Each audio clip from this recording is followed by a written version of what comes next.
First is a special meeting of the Urbana City Council, and that will be followed by the Committee of the Whole meeting. Will the clerk please call the roll? City Council members Brown. Here. Hersey. Here. Jacobson. Here. Miller. Here. Roberts. Here. Wu. Here. Mayor Marlin. Here. Next item on the agenda is public input, and we have a special proclamation tonight, and that'll be followed by regular public input from individuals. Rachel Storm, our coordinator of our Public Arts and Culture Commission, wants to lead this off.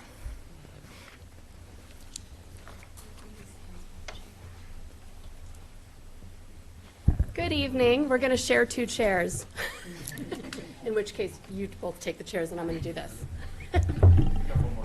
Oh, how terrific, even better.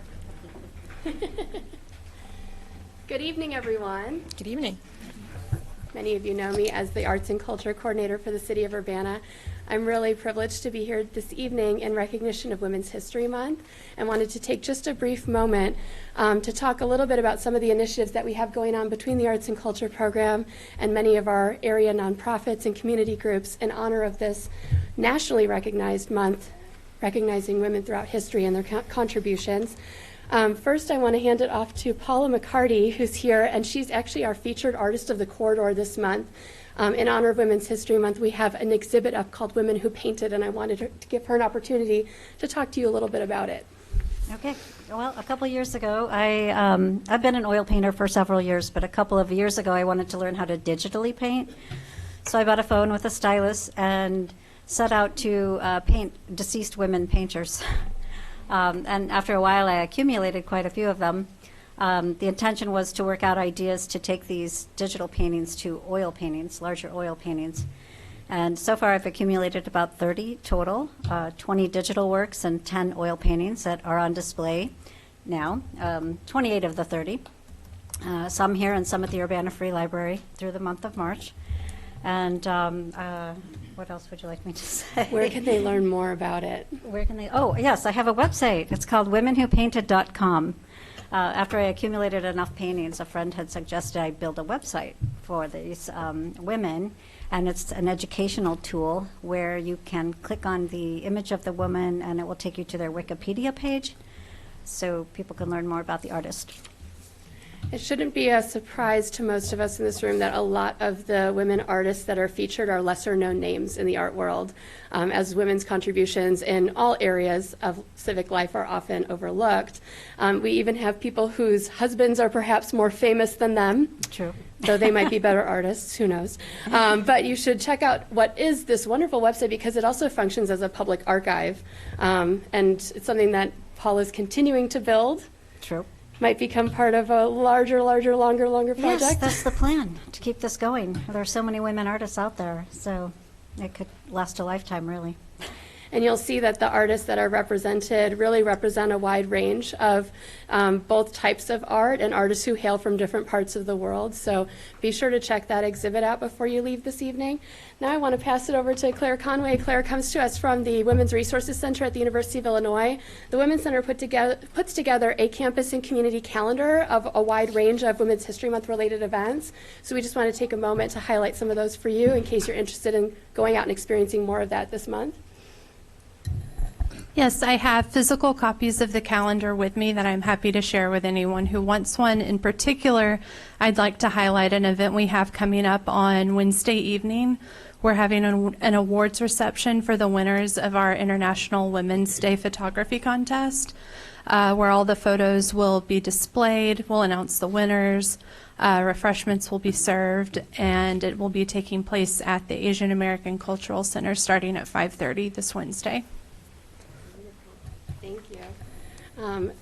I want to first acknowledge before our proclamation that we're joined today by many different women from our community. Of course, they represent a subset of a wide variety of women movers and shakers in our community, but I wanted to invite some folks to join us today to be recognized for some of the things they've done in the fields of education and advocacy, gender equity, social justice, nonprofit management, and so many other areas of arts and culture and civic life, and have really truly made many contributions and a big difference for our community. So when I call your name, I'm going to invite you to stand and be recognized. And if I can invite the rest of us to give them an applause, that would be lovely. The first person is Patricia Avery. And you can stay standing if you will. Next is Evelyn Underwood.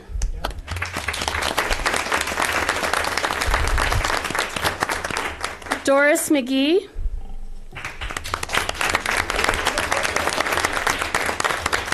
Aaron Tarr. Patricia Leone. Susan Ogwal. Janaea Modest.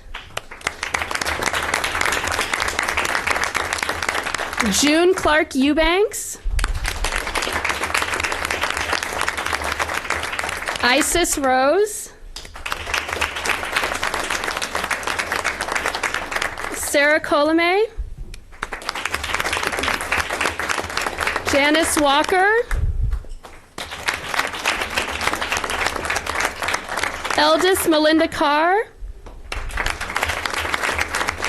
And Dion Liscombe. And now I would love to invite every woman in the room to stand and be recognized for everything that you're doing for women in this community one way or another.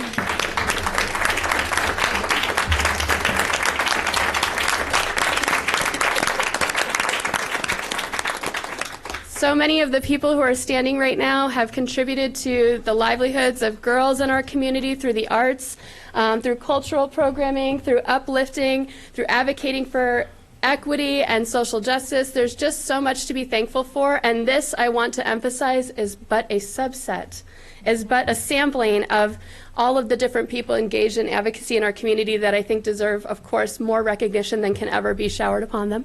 But I want to also just hand it off to the mayor because we're going to have a proclamation at this time, but we want to invite everyone to come forward if you're willing to stand near us for this proclamation. Nope.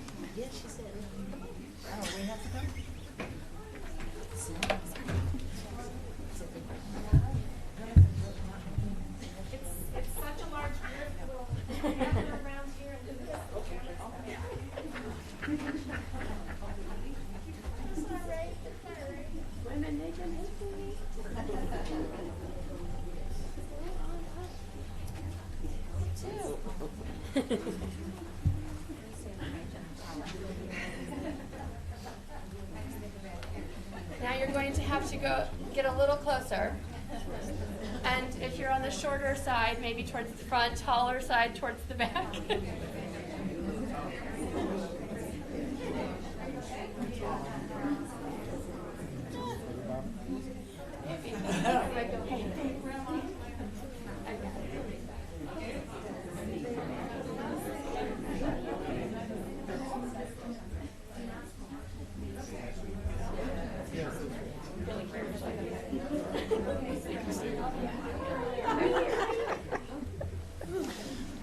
Are we ready? Okay. This is a proclamation by the mayor of the city of Urbana, Illinois. Whereas women of every race, class, and ethnic background have made historic contributions to the growth and strength of our nation in countless recorded and unrecorded ways.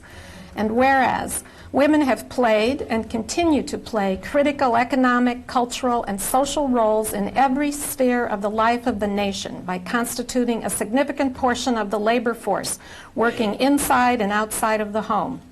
And whereas women were particularly important in the establishment of early charitable, philanthropic, and cultural institutions in our nation and have provided the majority of the volunteer labor force. And that is the truth. And whereas women have served our country courageously in the military, and whereas women of every race, class, and ethnic background served as early leaders of the forefront of every major progressive social change movement, and whereas women have been leaders not only in securing their own rights of suffrage and equal opportunity, but also in the abolitionist movement, the emancipation movement, the industrial labor movement, the civil rights movement, and other movements, especially the peace movement, which create a more fair and just society for all. Now, therefore, I, Diane Wolfe Marlin, Mayor of the City of Urbana, Illinois, do hereby proclaim March 2020 as Women's History Month in the City of Urbana, Illinois.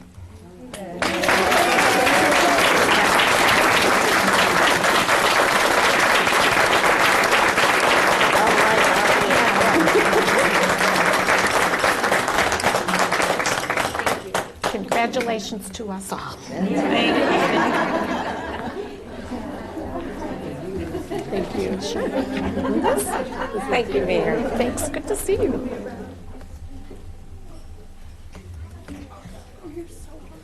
Thank you all for coming.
Okay, is there any other, do we have any other public input, Charlie?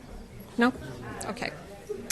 All right, we have one item on this agenda, and that is a couple of staff appointments. The first is for Elizabeth Hannon to be appointed to the position of Human Resources and Finance Department Director and Chief Financial Officer.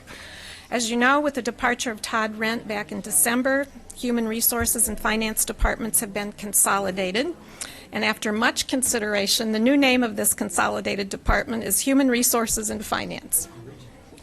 It took a long time. I'm pleased to submit Elizabeth Hannon's appointment to be our new Human Resource and Finance Director / Chief Financial Officer. Elizabeth, as you know, has deep roots in our community. She had a 26-year career with the City of Champaign. She joined the City of Urbana in 2014 as Finance Director. She's a trusted advisor. She's guided us through the past few years of confronting and resolving our structural budget deficit. We will all be well served by her in this expanded role. So in addition to her promotion to director of the new department, there have been several staff promotions as some of her finance responsibilities have been reallocated to more junior staff. There was also a reallocation of responsibilities in the legal division that'll give us more bandwidth for collective bargaining issues. And the new position of HR generalist has been added to give much needed capacity to process applications, rewrite position descriptions, and help with ongoing recruitment and retention efforts. And I'll go back to the rewriting of positions descriptions. We have some position descriptions that are over 20 years old, so there's a lot of catching up that we have to do in HR, and we are going to appreciate the efforts of this department going forward. So I want to personally thank Elizabeth for her commitment to the City of Urbana. She's tackled some amazingly difficult challenges and has conquered them all with the help of everyone on the staff and on the council. And I deeply appreciate her stepping into this new role, and she will fill it with her characteristic competence, efficiency, optimism, and cheer. And then the second staff appointment I wanted to bring forward, I'll just introduce a bit, and then Carol wanted to provide a little more information because this is a totally new position actually within the city. We've started out several years ago building a foundation for our future, and we've come a long way toward that. And one of the next big challenges awaiting us is to rewrite the city's comprehensive plan. This was published last in 2005, so the data that the comp plan that we're using today is based on is really about 20 years old, so long past due for that to be done. I'm pleased to announce that Andrea Rudy has agreed to join our team to lead this effort. and I'm submitting her appointment to the council for a limited-term position as Senior Advisor for Integrated Strategy Development. She'll lead our comprehensive plan efforts with the support and assistance from Community Development Services Department and report to City Administrator Carol Minton. Our next comp plan will be inclusive in every way and more comprehensive in every way. It'll include input from all stakeholders in the city. It'll reflect all of our major policy initiatives, and it will include achievable strategies to ensure that the plan is implemented. And I will turn this over to Carol for her to provide some more detail. Thanks. I want to share a few thoughts with the council and the public about the comprehensive plan process. And maybe Andrea could be settling herself at the table in front of us while I do so, because then she'll introduce herself. There's no blueprint for rewriting the comprehensive plan the way we envision the process.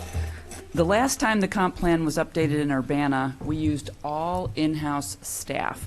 And in addition to their work on the comp plan, those staff members were shouldering their regular workload along with those additional responsibilities. That process took 5 years and resulted in such burnout of staff that most of them left. So we don't want to repeat that. We appreciate that the council understands that our comp plan efforts this time need to be additive to our existing resources. With resources reserved for this effort, many communities use outside consultants to drive their comprehensive planning processes. For instance, Champaign County Regional Planning Commission recently led the process for the village of Savoy to rewrite their comprehensive plan. And there's nothing wrong with that approach, but we want something different for Urbana. We think that the money we could spend exclusively on consultants is better spent with a strong in-house team devoted exclusively to this effort, supplemented by consultants on a selective basis. We envision a process that is community-based and relies on both local and national expertise to inform policy discussions that impact land use and economic development decisions. These policy areas will include sustainability, financial vitality, climate change, housing affordability, and public safety. We intend to draw broadly on the expertise of our own staff as well to be sure that everyone sees and understands how their work informs the comprehensive plan and how the finished product will provide a vision for us all to follow and give us common direction. Through our work on the census, we've been developing inroads with hard-to-engage populations. We want to leverage and expand on those efforts for the comprehensive plan. We also learned from the What's in Your Square initiative that soliciting feedback from people using different methods and in different formats is extremely useful. It also generates excitement and creativity. The community, as broadly as we can define that, will write the comprehensive plan. To accomplish that goal, we envision an iterative process that incrementally synthesizes stakeholder feedback into a coherent and integrated whole. The final project must feel genuine and achievable to the stakeholders of Urbana, or it won't work. Activities in support of the comprehensive plan rewrite are expected to begin this summer with the start of the new fiscal year. We're bringing Andrea on now so that she can begin her immersion in all the activities we are currently doing throughout the government related to land use, economic development, sustainability, resilience, support for vulnerable populations, and public safety. Likewise, we will introduce her to community leaders in this area with whom she might not be familiar. She already has an extensive network of business and university relationships, as you can tell from her resume. And with that, I'll turn things over to Andrea to further introduce herself. And after Andrea speaks, me, the mayor, Lori, Andrea will be all available to answer questions about the comprehensive plan process going forward. And Lori will let you know who she has selected as the planner dedicated to work on the comp plan. Andrea? Great. Thank you, Mayor Meyerlin and City Administrator Minton.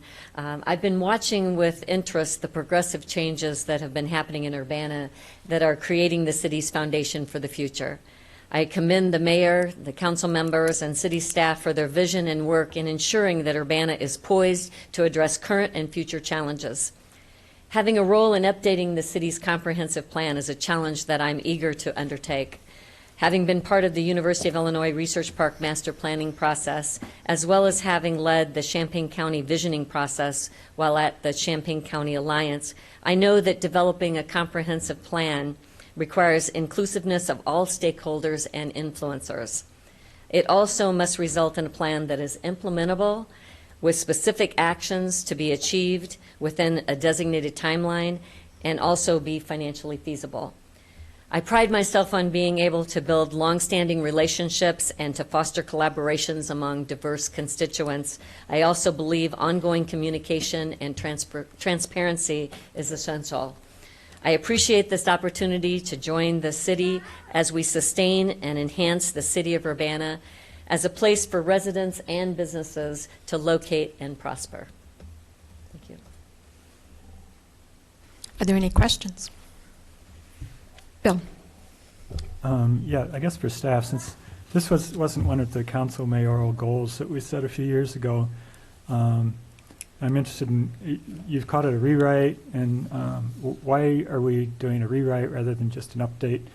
15 years is, I think Dennis was on the council when this passed last time. He's the only one.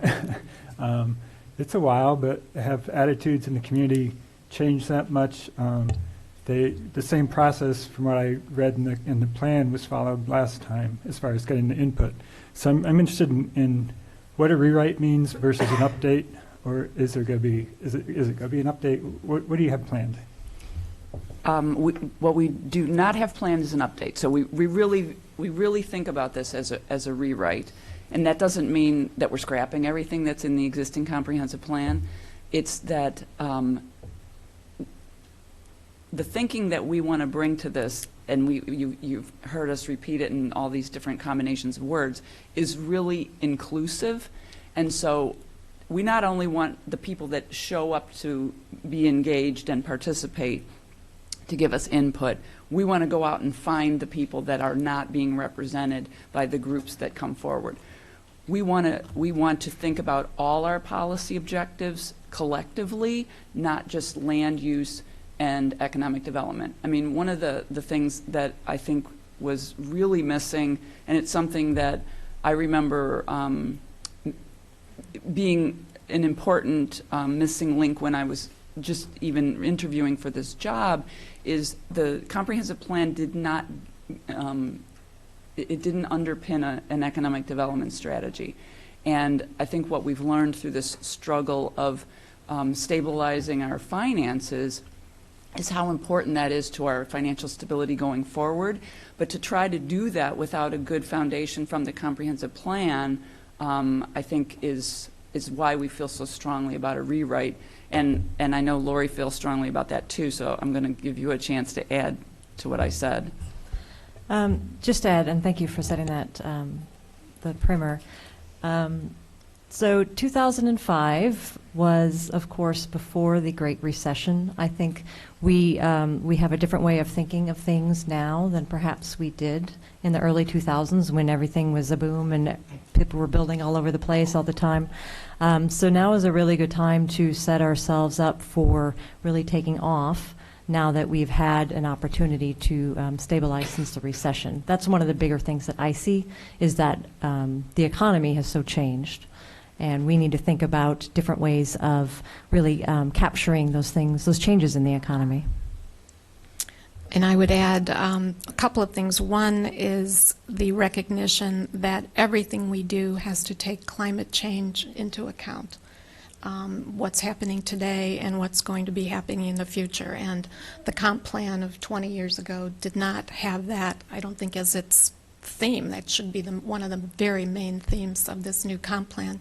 And the other thing is over the years, you know, every once in a while we'll get an issue come before City Council, and it will remind us that people's opinions about housing density, neighborhood density, have changed, especially when you talk to younger people. So one of the groups that I really want to engage in this process are our younger residents, and to make sure we're getting their perspective on on this plan because it's their future that we're writing here. So we, once in a while, there's a policy that we have in place that somehow may not be appropriate for going forward with, and I want to make sure we're positioning this community to move forward for the next 20 years. Yes? Just a follow-up, I guess, for Lori. Do you envision this as being similar as far as being a plan of plans? We have a lot of plans we've already worked on as far as bicycle pedestrian plans, downtown plans, and other like corridor plans, And more plans yet to come, yeah. sure. Just for clarification, those get automatically incorporated in the comp plan every time we pass one of those. We usually incorporate Correct. It becomes an element of the comprehensive plan. So I think it is important to use the work that's already been done when it is still relevant. And so there's quite a number of plans that certainly, yes, we can rely on that work that's already been done and weave it into it and then build off of that. There, some of those, maybe there's some tweaks along the way that need to be made already, but certainly relying on those is a huge first step. Thank you. Jared. Question about staffing structure for Lori. I know you haven't announced who it is, but we know who it is that you're going to announce. And I'm just curious, is this going to be a process? I'm curious about council's role is really what I'm getting at. And are we just going to see it at the end results? I imagine we're going to have opportunities to put into something. Are we going to form a special committee of any kind to offer input from council through the process? I know we've done that for other things as well, and I feel like it might be appropriate for this. Any plans about? Well, as Carol mentioned, there's no plan yet to do the plan. We need to develop that. But obviously, yes, your input will be woven throughout the process. Certainly a lot of opportunities for comment. I know that it is not my MO just to take something and slap it in front of people and say, there you go. I know that's not going to work. So that is not something that I think will happen in this case either. And we'll count on council to help with the outreach and getting in touch with people in the community as well. So, Dennis. And so one of the important things about the plan would be goals, achievable goals. We mentioned that. And I'm wondering if the plan will be evolved to a point where we have specific goals as well as general goals. How far deeply will we be imagining the completion or the success of whatever we pick? I don't know that I have an answer for that at this point, and I think that's going to evolve too. Mm-hmm. One of the things that I think we feel really strongly about is we want to look at what are the comprehensive plans that we aspire to emulate, and we really want to get all this feedback and then start to the reason I said we're going to have an iterative process and it's about synthesizing is because we're not going to hear the same thing from everyone, right? So part of it is going to be how do we reconcile conflicting input. And so that's going to require direction. But then at the end of the day, how strictly can we align around specifics versus maybe the direction is we need to give guidance to staff and the people who will be investing in our community that is more flexible, because for all we know we'll be in the middle of a recession by the time it gets finished. And we want to make sure things are achievable, but we have to recognize that we can't necessarily put investments on a schedule if we don't have all the resources available. So I think even what the final work product looks like is difficult to say right now. Yeah, and I appreciate the fact that you kind of did touch upon just now the fact that the economic future of the community, the city, the state, and the nation are it's really kind of unknown sort of what direction it's going to all go right now. And, we do have these cyclical downturns, and it's been a long time, and it's been suggested that we might be facing one in the future. So I always want to be optimistic about what's possible to do in our community, and there's always more goals and desires that we have that we can fulfill. So it's going to be difficult in the long run, of course, as it is always, to after we hear from the people and what they'd like to have, and I like it to be open and kind of dream-oriented, and then we get down to like what's really feasible is going to be like the harder task, and it might. Do you see that as being a step that happens after the comprehensive plan is formed, or will it be integrated into the comprehensive plan? I guess I'm wondering how like to what degree will we have to pare down our expectations in the plan itself? I think, one of the things that one of the reasons why we're approaching the comprehensive plan this way is because we really want whatever comes out of it to not just be direction about land use, and not just be like where do we want the density to be, and what kind of businesses do we want to attract, but we want it to, we've been struggling since I've been here in internal conversations about how do we express who we are, right? And ultimately that what comes out of the comprehensive plan is an expression of who we are. And that needs to be true no matter what the economy is doing. So that's why we feel so strongly about taking this in-house, reaching out as thoroughly as we can to get feedback from the community, so that what's built into it is genuinely who we are and a sense of direction from that perspective. And so that will allow us to have sort of a North Star no matter what the economy is doing. I like that because I think that this community is a very unique community with a very unique viewpoint, even in the larger regional area. Mm-hmm. Eric? I would say that one of the things our community is, that really identifies our community, is it's tremendously heterogeneous. And I like to point out that in my ward, we have a Roman Catholic church, an African American Baptist church, a mosque, a Unitarian church. Catholic church? Yeah, a Catholic church. A Greek Orthodox church. All of these are in one ward, and they all represent communities that are really providing, I would say, a sort of tapestry of many, many different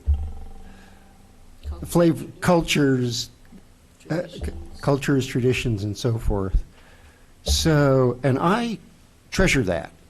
And I think most people who reflect on that really do treasure that as well. So whatever you do with the comprehensive plan, whatever we do with the comprehensive plan, we've got to preserve and nurture that. Absolutely. Jared? Just one more quick comment, Andrea. Your resume is befuddling in its comprehensiveness of your experience in life, and we're, I think, all honored that you're willing to come here and work with us on this big task. I mean, I can't even imagine having done half the things that are on there, maybe even a quarter of them. So we're honored, and I think I speak for most of the council in saying that. So thanks for coming to us and seeking this challenge. Well, thank you. I am honored to be here, and I just can't wait to take on the challenge. I'm looking so forward to it, and working with the city staff. The team here has been phenomenal just to this point, and so I just can't wait to start working with the council and coming up with our own unique comprehensive plan. Thank you. I will entertain, do we do each of these individually? Oh, Mary Alice? I thought, was Lori going to talk about the impact on community development? Yes. Thank you. And I feel like I should do like a prom reveal or baby gender reveal thing with balloons now. So the idea that Lily Wilcock would be working on the comprehensive plan, so removed from her day-to-day responsibilities in planning, And then we would hire someone to do those day-to-day things in planning so that the applications get processed, the phone calls get returned, that kind of thing. And then perhaps bolstering up some of our interns during this process would probably also be helpful at certain points in particular. So that is the staffing impact on CD as I see it. Any other questions? Mary Alice. So I had a question when we were discussing this last week, and so right now we're bundling these with Elizabeth, right? And we're bundling both positions into a motion. Is that right? We can. It's one motion? Mm-hmm. I'm sorry? Okay. Well, my question was, with all these shifts and so forth, and the need to kind of promote within and the HR department to be able to take over those functions, what is the bottom line? How much more, less, or are we breaking even in terms of all these shifts? I had sent an email on that, and maybe you just want me to put it on the record. Yeah, I didn't see it. I apologize. Okay. Yeah, I sent it last week. It's fine. When you look at all the shifts that took place in HR, taking sort of cannibalizing Todd's position and so forth, that actually put us a few $1,000s ahead. And then what we did was we had Jim can plug his ears. We had reduced the admin and legal to half-time. So we took the resources from that, cobbled that together with the savings of, with what the net from the rearrangement of things in HR and finance, and we're able to hire an administrative assistant. Yeah, which is an additive position, but the net result is basically neutral. So there's in addition to hiring a planning person, we're hiring also an administrative assistant? No, I thought your question had been around the changes between HR and finance, and so I was answering it in that context. Now, when you're asking about the backfill for Lily's position, you will see. Well, I don't know when that'll be in the budget. That'll be in the FY21 budget, because Lily won't start on the comprehensive plan being dedicated to it until July 1. So if I can just summarize, Yes. all of the changes that are taking place in HR and budget right now are basically a wash, right, between using Todd Rent's position. And then the community development group will have an increase because we have to backfill Lily, and then we'll have an increase here for 3 years. Yeah, and the one piece I can't remember, and Elizabeth might have to jump up on this one, is isn't there going to be a budget amendment to? There's a budget amendment. Or maybe, I don't know. Could you, about the money for Andrea's position in this fiscal year? It's on the agenda tonight. See, I knew it was like happening or something. Okay. Thank you. I knew we didn't forget about it. But that's new money. That's new money. Okay. That one is new All right. money. Thank you. Yeah. Any other questions? Jared. I'll make a motion that we approve these appointments. I'd like to second. Moved by Jared, seconded by Dennis. Any further discussion? All those in favor, please say aye. Aye. All those opposed, same sign. That motion passes. Welcome aboard. Thank you very much.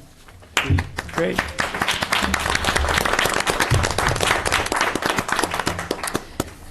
So that concludes the items on the agenda for the special council meeting, and this meeting is adjourned. And we'll turn it over to Dennis Roberts for the committee of the whole. Okay.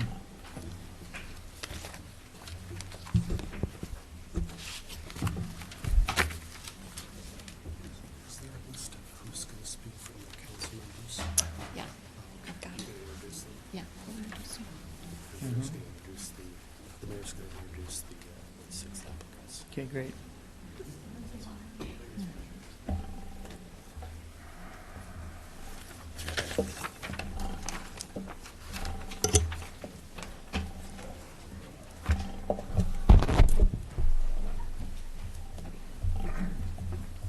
All right.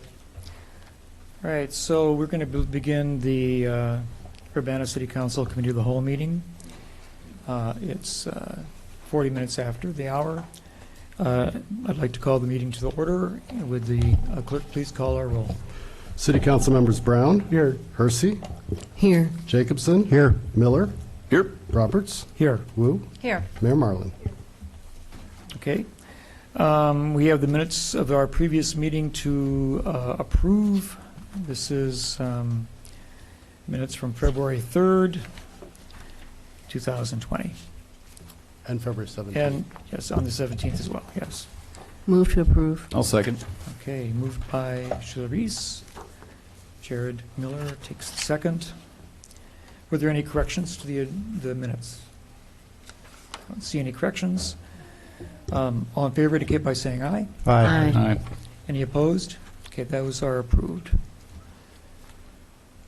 All right, would there be any additions to our agenda tonight? Okay, I see none. Thank you. There's going to be one change. We're going to be holding back item number 9, which is an ordinance, which is was to authorize the purchase of a certain real estate parcel. That deal hasn't really been completed yet. There's some technicalities to it, so we're going to be seeing that again at a future time on the City Council. All right, we're going to now go to public input. And we're going to have also, do you want to do the appointments first, Mayor? Should we? Might as well. Let's do that. Okay. We have applicants for Ward 6, then I will introduce the individuals. We invited applicants for the position vacated by Dean Hazen to speak tonight for 3 minutes. We have a total of 5 applicants. 4 applicants are here tonight. Joe Smith was not able to be here tonight. He's with his wife on a surprise anniversary trip, so we did not ask him to cancel that trip. But he has provided a written statement that has been distributed to the council members. So we'll go in alphabetical order and invite you to come up to the microphone and just speak into the microphone. Either one is fine. First is Bill Colebrook.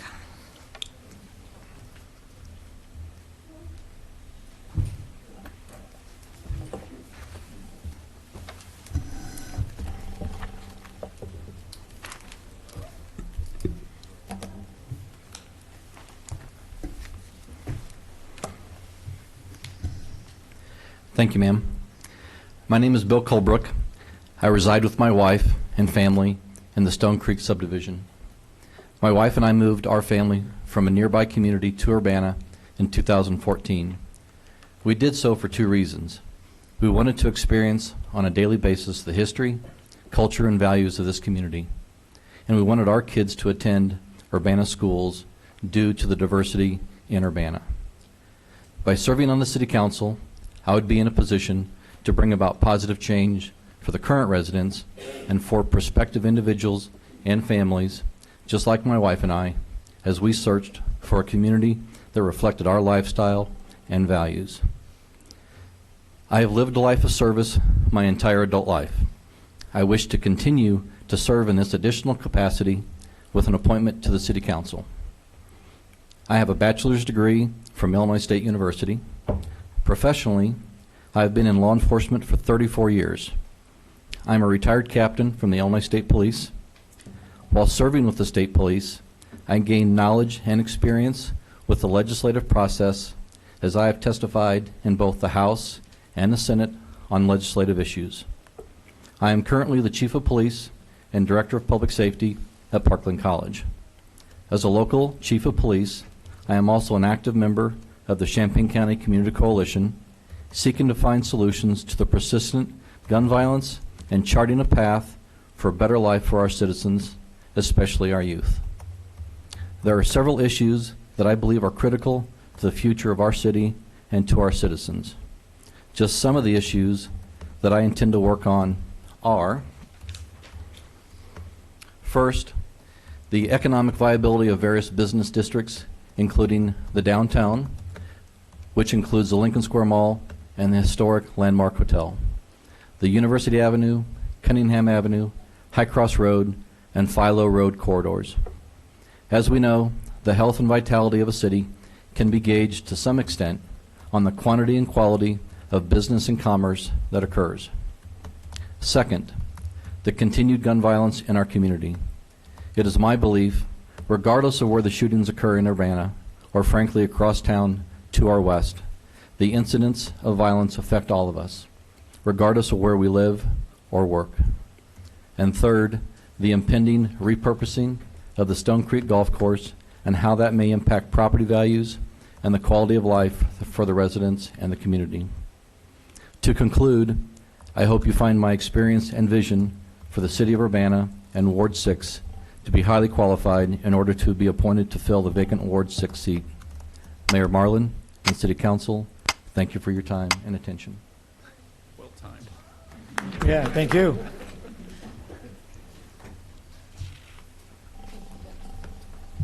Thank you, Bill. Next up is Tom Hebert.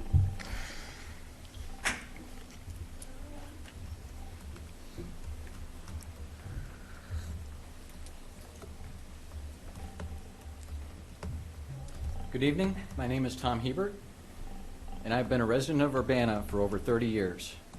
I arrived in Urbana in 1987 to attend the University of Illinois. My wife Laura and I bought our first house just blocks from here in 1992. Our son Jonathan was born in 2000, and he has journeyed through the Urbana school system from kindergarten through high school. In that time, Urbana has given me and my family so much. The great neighborhood parks, park district sports, fire safety with firefighter Phil, watching marching band performances at sweet corn festivals, and Saturday's market at the square. I have a lasting fondness and appreciation for these and many other experiences. When I think about our community, I think about it as a tapestry. So a tapestry has two parts, the warp or main lines or thread, which are the supports for the other component called the weft, that crosses over, under, and through and gives tapestry color and texture. I see every individual in this community as a beautiful part of the weft, filling it with life, meaning, and vibrancy. I see this chamber and these members and the Urbana city government as the builders of the warp, each member taking in the tapestry as a whole, collectively ensuring that there is balance, strength, and durability. And it's these ideals that would guide me as a member of City Council: balance, strength, and durability. I would seek a balance between the concerns of the residents and those of the businesses, to balance the needs to the services, to balance growth with livability, and to balance development with nature. I will strive to maintain, support, and improve the strength of our city, which is rooted in the safety and security provided by police and fire protection, and further strengthened by neighborhood watches and concerned citizens. Urbana's strength is also in the value and attractiveness of the quality of neighborhoods, parks, and businesses, which are reinforced by public services, facilities, and infrastructure. Finally, durability entails the actions that will bring Urbana into the future, the way forward guided by science, research, and data. We must not only plan for ourselves, but we must plan for generations after us. Durability is built through sustainability, resilience, economic and educational equity, and justice.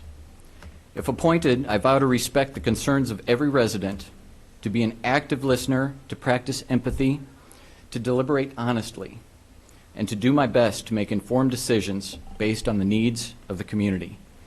Thank you. Thank you, Tom.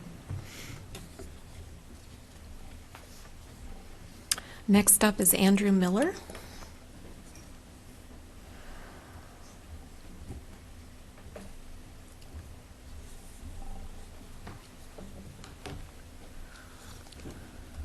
So first of all, I'd like to thank the mayor and the city council for giving me the opportunity to talk to everybody. And most importantly, I'd like to thank Dean for his service. I've heard nothing but positive, and I wish him the best. My name is Andrew Miller. I'm a software engineer at the University of Illinois. I've lived in Urbana for about 10 years. I've owned a home in Urbana for 7 years. I've pretty much been in the area my whole life. I grew up in St. Joseph. I'm a graduate of Southern Illinois University, Carbondale.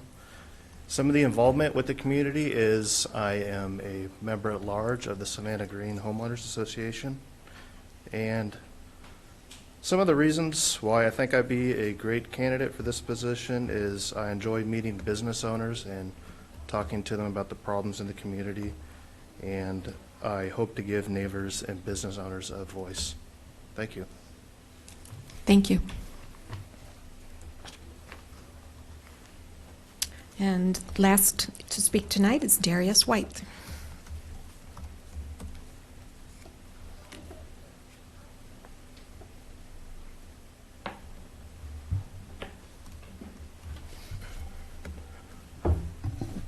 Good evening, and thank you for the opportunity. I am excited and proud to apply for the appointment for Ward 6 City Council. I look forward to the opportunity to represent everyone in Ward 6 fairly. I will do so by actively listening to the concerns of all our community members with the goal of building a better Urbana, one that thrives economically and maintains its wonderful small town values in our neighborhoods. We live in a great city, and I would love to work with you all to be a team member to continue to work on the City Council's and mayoral priorities to make Urbana an even better place to live, work, and play. Together, establishing plans of sustainability for our local businesses, providing leadership trainings for community members to get involved in boards and commissions, to developing the Philo Road Business District and Lincoln Square. Through my participation of the Civilian Police Review Board and Community Development Commission, I believe I have shown a commitment to improving my skills to be better equipped to serve Urbana. I joined the Civilian Police Review Board with the desire to improve relationships and build a bridge that both officers and community members feel comfortable about crossing. I joined the Community Development Commission to assist in the decisions of making of capital improvement programs that affects not only my ward but Urbana in all. I have taken both roles seriously, and I conduct myself with integrity, honesty, and commitment, and I intend to be true to those values that I do for the city. I advocate for diversity and inclusion, and I would love for our council to reflect our diverse communities. I did not apply for the Ward 6 City Council for just myself, but for my son's future in this city, for every person that looks like me, and for every young adult who is interested in local government.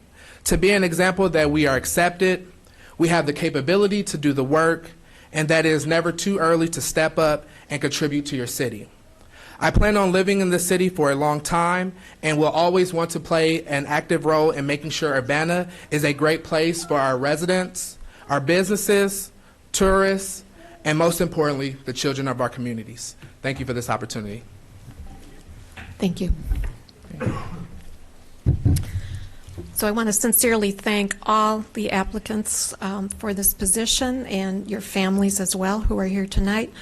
I hope to have a decision for you by bring an appointment to council by next Monday. And it's going to be really difficult. So I will welcome input from the City Council. Do you want me to read this? From Joe? Yeah. Sure. Okay. And Charlie will read into the record the message from Joe Smith. So this is from to Urbana City Council and Mayor. Thank you for this opportunity to address the council and prepare a written statement introducing myself to you. I'm sorry I'm unable to attend the March 2nd meeting.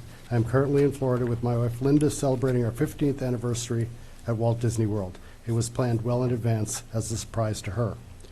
First, a little family background. My wife and I built our house on Mark Trail in 2004. I've lived in Ward 6 since 1989 for a total of 31 years and have actually lived in the Urbana-Champaign area for 55 of my 66 years. I know my way around this city very well. I have 2 sons and 3 stepsons that have all moved on with successful careers and starting families of their own. We are enjoying our grandparenting duties very much, with 2 in Iowa and 1 on the way here in Urbana. I completed my college education at the University of Illinois at the Urbana campus in 1975, earning a Bachelor of Science in Civil Engineering, and 2 weeks after my graduation, I was hired by the City of Urbana Public Works Department as a civil engineer. I've worked in public works as a registered professional engineer and held titles as civil engineer, city traffic engineer, senior civil engineer, assistant city engineer, and a short stint as acting city engineer. I served on the Traffic Commission for over 25 years and was a member on many staff committees that required my technical expertise. I retired in July of 2014 after 39 years of service. As a longtime city employee, I have gained a thorough understanding of council procedures, committees, commissions, and budget processes, and can hit the ground running. I also have a significant knowledge of the public infrastructure and traffic safety needs of this city. Being on the city council would be an honor and a way for me to give back to the community that I love and that has supported and encouraged me and my family. I am proud to say that I have lived here and believe in our future. Sincerely, Joe Smith. Thank you. Okay, very good. So that completes the introduction of the candidates for Ward 6, and we hope to hear from the mayor next week concerning possible selection. And before we leave public input and presentations, we do have two people who would like to go on record, and I'm going to read them. The Reverend Dr. Evelyn B. Underwood would like to go on the record, although she does not choose to address the members, that we continually are concerned about the Dr. Ellis subdivision sewer problems. Second individual who would also like to have their opinion entered into the record, but would not wish to address the council, the committee of the whole, is Elderess Melinda Carr. And she also expresses continued concern concerning the Dr. Ellis subdivision sewer issues, equity, and historic impact. We do have one other person who will be speaking at the time that the item comes before our city council, and that is Tammy Masters. And actually, I guess that's now.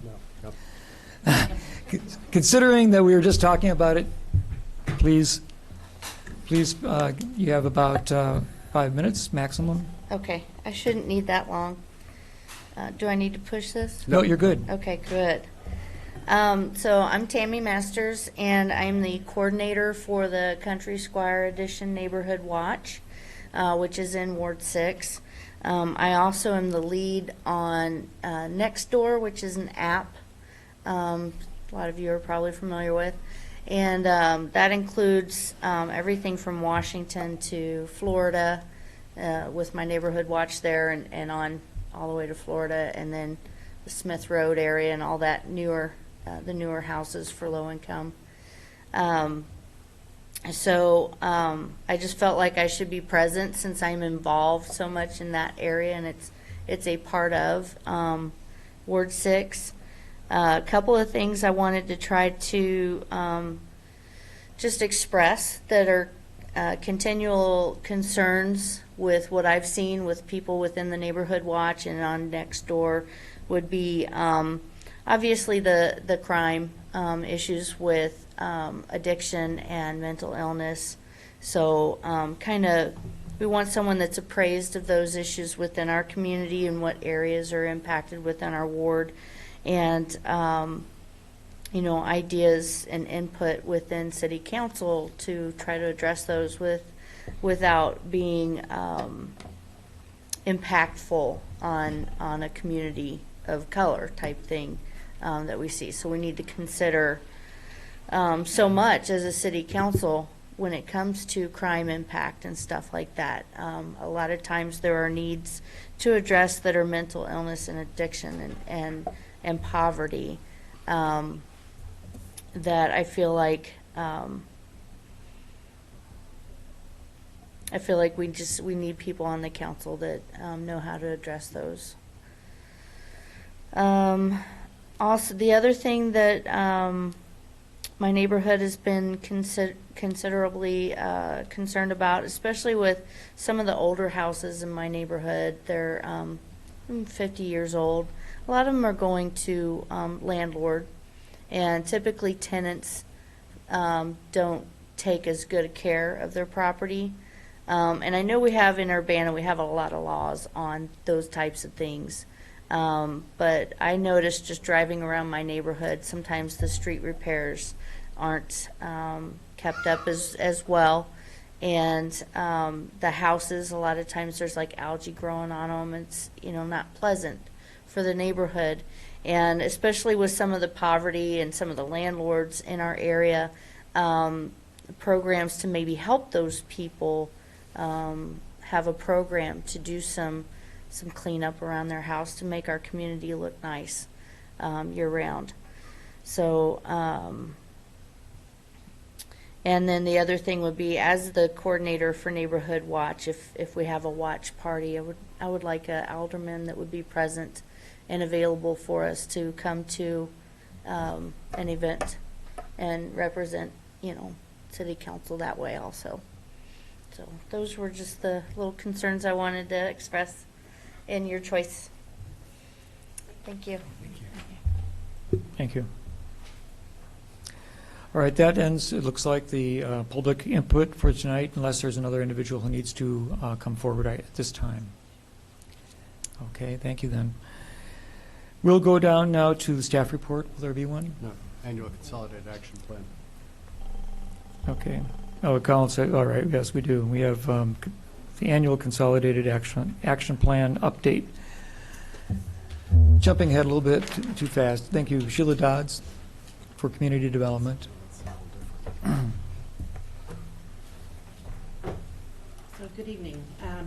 This is just public input. Oh, thank you, Charlie.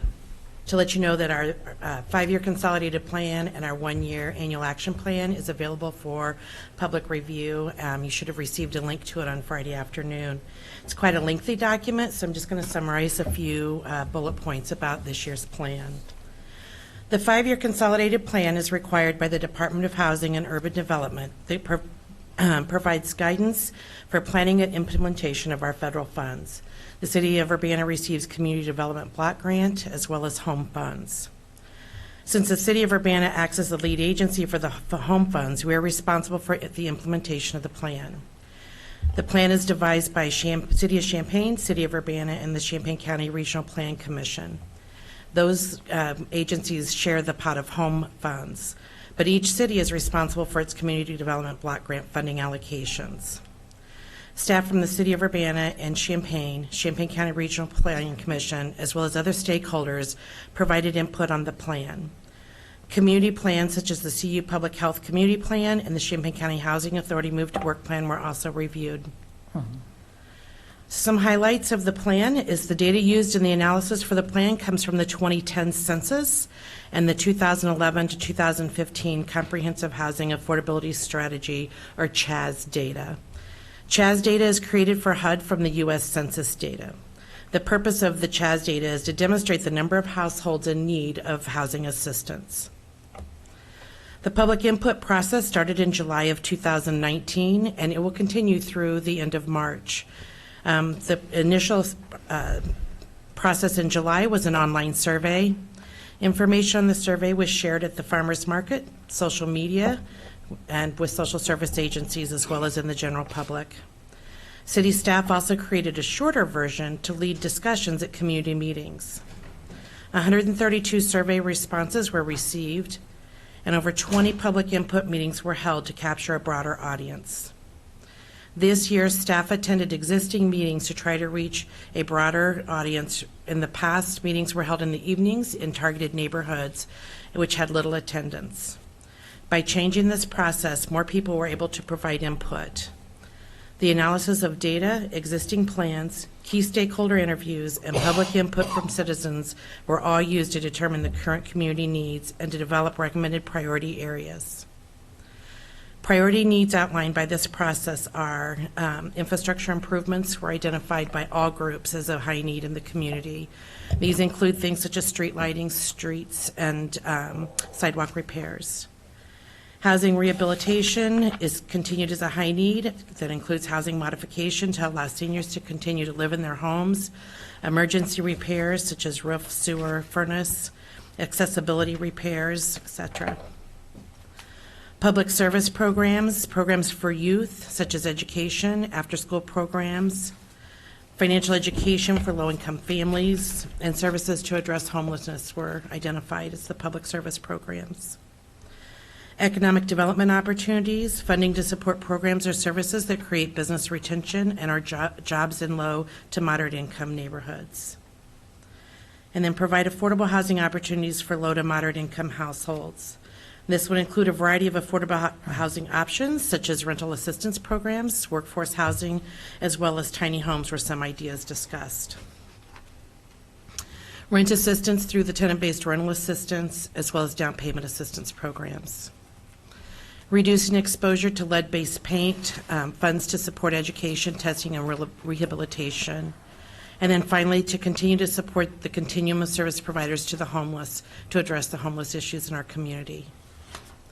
The 20 to 24 5-year plan has also included at the end of it a code enforcement plan, citizen participation plan, and a housing rehabilitation manual. These plans are usually adopted as part of the 5-year process, but can be amended during the time period if need be. The final plan will also include a home program manual, which identifies the procedures and HUD guidelines to implement home-funded projects. We're going to a conference next week, and so if there's any changes, I wanted to make sure to include them in that manual, so I held off putting it in. The code enforcement plan is a new document. The city is focusing a more targeted effort on providing services and having inspections by community development target area, which will hopefully show a greater impact. The citizen participation plan has one major change.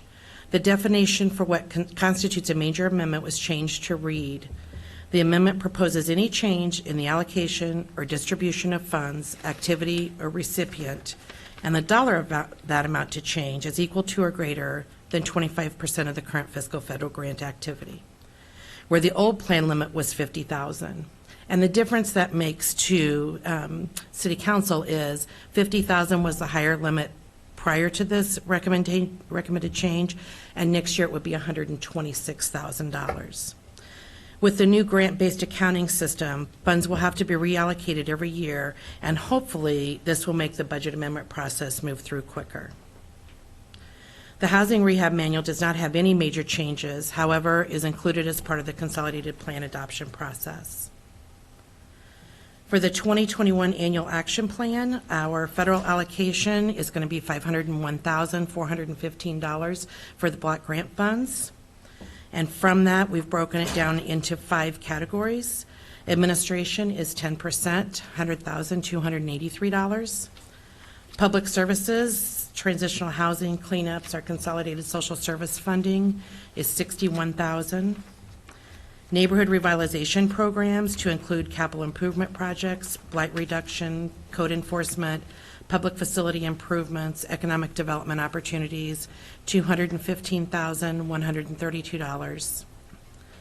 Housing-related programs and program deliveries, such as our emergency and accessibility repairs, senior repair, and acquisition demolition projects, is $125,000. And then finally, the City of Urbana's portion of the home allocation is $178,722 this year.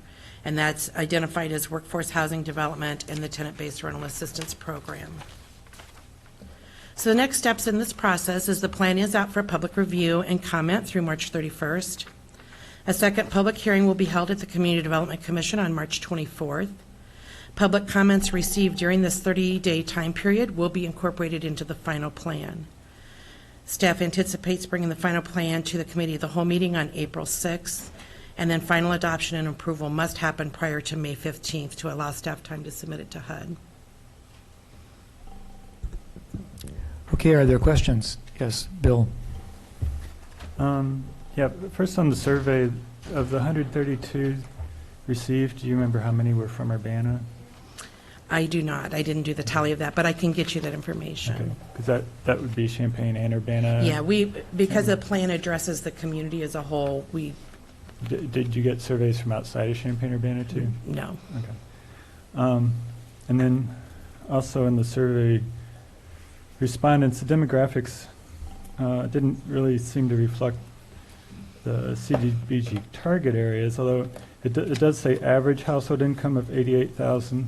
I mean, you know, you have a Bloomberg in there that could drive it up pretty high. Right. Do you have a median income for the survey responses? The survey was the first piece of the citizen participation plan we did, and we recognized that the responses that we got really didn't represent the targeted areas. And so we created a shorter survey that really was a one-page, kind of highlighted the things that were eligible for the block grant funds. And then when we went out to community meetings, we used that as our guiding discussion points and got, you know, much clearer representation from those meetings. Okay. If you could find out what the median income of the responses was rather than the average, that would help too. For the one survey? Yeah, Okay. for the longer survey. Sure. And then I didn't get a chance to read all 384 pages yet, but Yeah. I did kind of glance at it over the weekend. And one thing that I saw was a kind of dismissal that we don't have home ownership opportunities for lower income people. But when you look at, like, I know in my ward, say between Wiley School and Candlestick Lane, there's a lot of houses that sell for less than $100,000, and with interest rates at what, 3 or 4%, if they can qualify for a loan, it's much more affordable than an $800 or $900 rent, even when you put in property taxes and everything. But so that the home ownership opportunities, I think could be explored more and maybe not dismissed so out of hand. I guess the community reinvestment program would be part of that, but does that program receive any CDBG money, or is that completely The separate? Community Reinvestment Group, no, they do not. They're a group of local lenders that help us design down payment assistance programs or outline other bank reinvestment in the community. So maybe we decide to apply for Federal Home Loan Bank monies. One of those banks would help us do that application process. Or if we decide to apply for money through the Illinois Housing Development Authority, that group would be key in helping us get those funds. So they're really the bankers in town. We have heard from them because this pot of money can also be layered with others that can make a big difference on helping a lower income person have access to credit and down payment monies. But they're still saying it's a high need, that they're just not getting the people, the lower income people, to be able to qualify and apply for the loans. So that's another reason why the financial education was a key component too, because maybe that mixed with down payment would provide access to homeownership. How did that work at Habitat? As long as we have you as a resource for Habitat, did people that get the Habitat houses, do they have to qualify, or? They do. They go through a similar underwriting process like a conventional homeowner does. The difference is it's the best loan in town. It's 0% interest. There's usually no fees involved, so all fees are absorbed by the nonprofit. And then they usually have access to some pretty deep down payment money. So the typical Habitat house might sell for $100,000, and if you were in that 30 to 50% median family income range, you could qualify for a $20,000 down payment. So that makes a big difference. Many of the Habitat home buyers have mortgages that are 20 to 22 years in term, and their mortgages are, with their taxes and insurance escrowed, run around $600 a month. So they go into homeownership with a savings.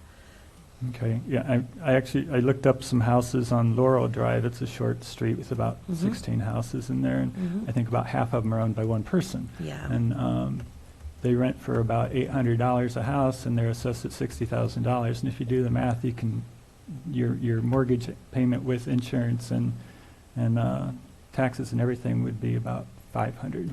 So it's more affordable to buy in a lot of cases, and it seems like there ought to be a better way to make that happen. And some of the challenges that come with using the home money, the property has to be up to code at the time that it sells, and many times those older housing units are good fixer-uppers, but they don't necessarily qualify for this money, and then because they aren't 100% up to code. And so that lower income family, why they might move into a home with a savings, they don't have the ability to bring it up to code. So those are some of the challenges that we're looking at as we look at different programs to make it more accessible. Okay, Jared. One question I was curious about when I was reading through some of this, and Bill, you kind of hit on it, but I know that FICO recently changed how they're going to score credit scores, and 2 out of the 3 larger credit companies have said that they're going to follow those new scores. Do you see that adversely even more adversely affecting applicants who are trying to seek home ownership, because everything that I've read seems like it's going to make people who don't have credit or have bad credit even harder for them to get credit in the future. Yeah, I absolutely think it's going to make it more difficult. And one of the other projects we're working on, you might see as you go through this plan, is there's a big difference between African American home buyers having access to credit versus non-African Americans. And so we're not sure what that reason is, but that's what the data from the census and the CHAZ have shown. And so we're working with the community reinvestment banks to talk about, what does the HMDA data show and where did that come from and why aren't they having the same access that everyone else has? What are those barriers? And then what can we do to address those barriers? Are we considering, once we know a little bit more about that, having something to say about that in our comprehensive plan? In the comprehensive plan? Yeah. Sure. That's all going to be a piece of this. The comprehensive plan is separate from the consolidated plan, but in some ways they very much work together to make opportunities for affordable housing. I said comprehensive, I meant consolidated, but yes, they will come together at one point as well. So I'm sure you were aware of that. I just know that I was reading it and then I was reading about that and had similar thoughts to Bill and thinking, man, this is, the challenges just keep increasing. Right. And it's not lost on the community. There was an affordable housing panel last week that Bill attended at the Housing Authority where there were several speakers there that, it's not just rent assistance, it's not home ownership. We can't build ourselves out of this affordable housing thing. There's just a lot of pieces of a puzzle that need to come together to make a difference nationally. Thanks. Sharice. I just wanted to add, because you were talking about the difference in how in African American home ownership, and there are a lot of covenants that were written within sales of homes and stuff, and some of those still stick. We may not think so in the 21st century, but some of them are still there, and as well as federally, it had been put in place that. As a segregation type of everybody likes to live closer to their own type of thinking. A lot of banks would not loan, and that may be something that if you look at the history of the loaners, my parents had to go to West Virginia to get a loan for their house. So, I mean, they didn't physically go there, but that's where they had to apply to get the loans for their houses. For their home. So I think when you dig more, you'll see historically that it's some of those particular prejudices still apply when it comes to African American, and the fact that we as a diaspora in this country do not make the money. We don't seem to hit a particular income level more often than not. Right. That is required by certain people, and that was also another way of keeping black people from home ownership. So. Yeah, the Community Reinvestment Act had hoped to address some of that, but unfortunately, there's some legislation pending right now at the federal level that's going to have huge changes to the CRA if it goes through. And one of those is you used to be able to count if you served a family in a targeted neighborhood, whether they were low income or not, because everybody is for mixed income housing. You want people of different races and different income levels to be able to all live together. Now that's going to change to where they're not going to focus their efforts on the low-income targeted neighborhoods. They're going to just focus their effort on the person. And so a lot of people in this field are doing some scrambling, writing letters to Congress saying, please rethink this process, because to dismantle the Community Reinvestment Act is going to set us back to the 1950s, and we all know how bad that was with redlining. Yeah, and it still exists, so that's how it goes. Yes, Eric. What is the legal and practical status of leases or sales agreements that contain language that would today be illegal.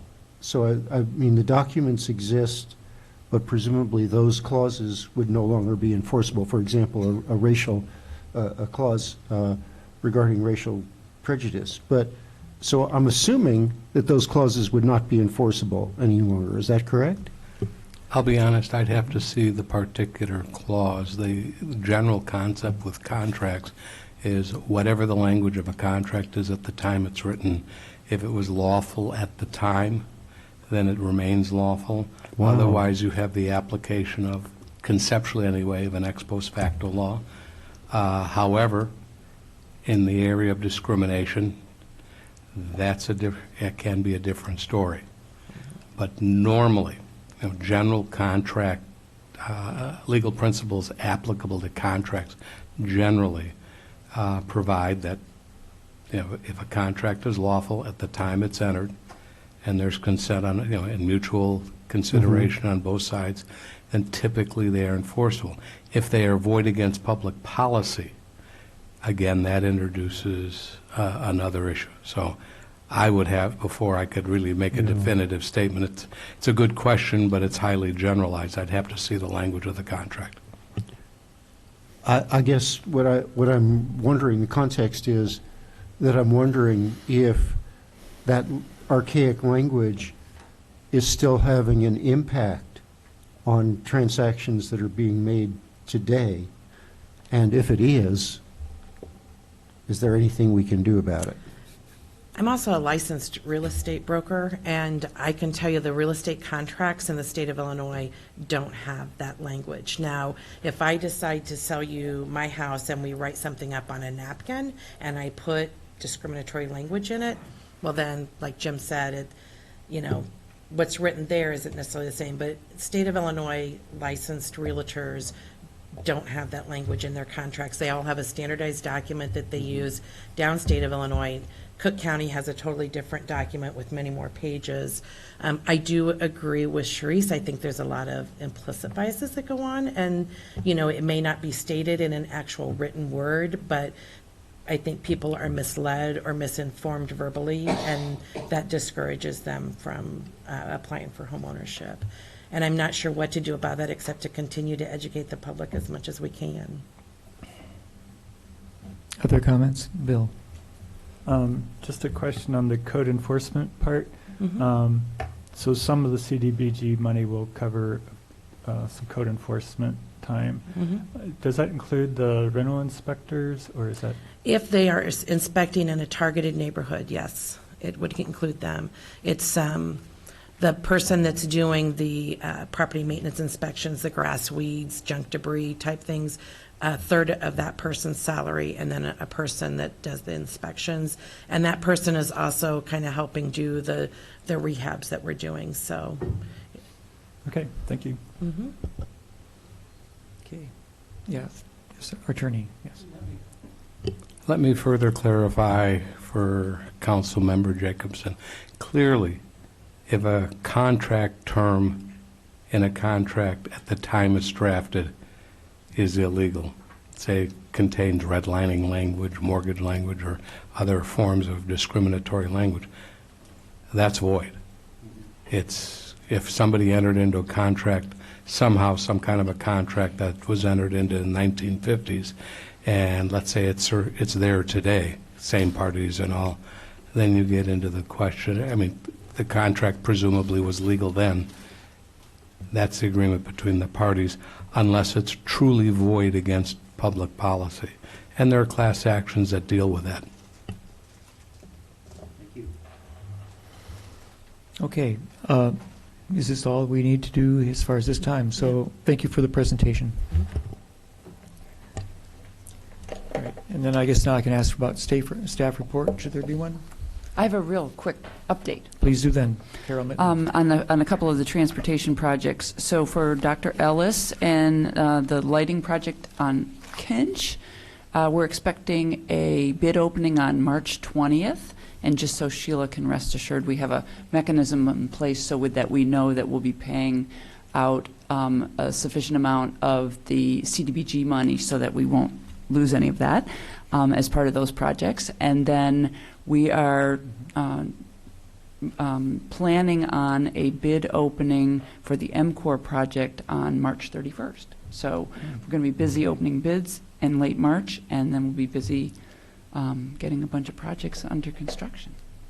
That sounds very positive. Thank you very much. All right, I guess we'll go into now the body of our work tonight.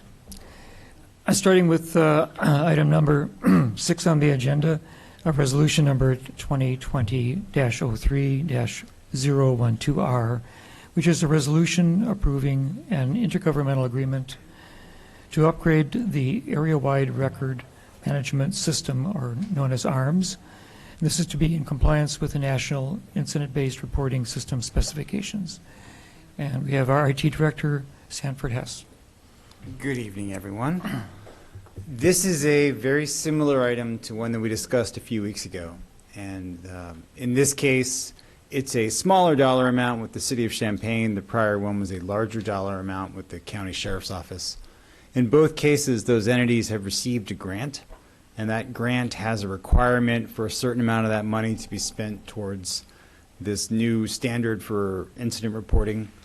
And the City of Urbana, as the responsible agency for this computer system called ARMS, we're doing this work anyway. So in these cases, we are then allowed to get some reimbursement from these two other agencies. In this case, it's the City of Champaign, $1,609.55. Okay. Any comments or questions? Mary Alice? So if I remember correctly, ARMS is being used by Parkland College, no? ARMS? Actually, Parkland has read-only access. Oh, they have read-only access. So is this for people, are the major players here Champaign County and Champaign City, or does it extend beyond that? It extends beyond that. It's in addition to those two, it's also the University of Illinois Police and the Rantoul Police. Okay. Are they going to be contributing funds towards this project as well? Oh, no, only the City of Champaign and the Sheriff's Office got this grant. So those are the only two that had this. So if this passes, what's the total amount that will be coming from both entities? Combined, it's slightly more than $50,000. And then how much is it costing us to do the work? It's most of our effort we have one programmer. We're actually adding some additional time for another programmer, but we have one programmer, and it's pretty much his full-time task for all of 2020. So does it cover like 75% of that person's salary? At this point, no. At this point, it would probably closer to half of our costs in total. We have 2 people working on it, so yes, that's all. Okay, thank you. Other questions? Is there a motion then? I'll move to send resolution number 2020-03-012R, resolution approving intergovernmental agreement to upgrade the area-wide record management system to City Council with recommendation for approval. I'll second. And Mary Alice Wu seconds it. Other discussion at this time? Okay. All those in favor indicate by saying aye. Aye. Aye. Any opposed? Okay, that goes forward to the City Council. Thank you. All right. Next on the agenda is number 7, ordinance number 2020-03-007, an ordinance approving amendments to the City of Urbana Community Development Block Grant budgets in the annual action plans for the fiscal years 2014 to 2015, 2015 to 2016, 2016 to 2017, and 2017 to 2018, and fiscal year 2018 to 2019. Sheila Dodds has more to tell us. There's actually 2 ordinances here. The second one is an ordinance revising the annual budget to include those reallocated dollars. So, Mike. Thank you. A few years ago, the HUD changed their way that they process their grants. So typically, it was first in, first out. So if you didn't spend all of your 2014, it just rolled up and you spent it first in 2015. Well, with this budget change, if it wasn't approved in the 2014 budget, and you ended up the year with money left in that grant line item, it stays there until you do this process to reallocate it. And typically, we don't ever spend 100% in a calendar year.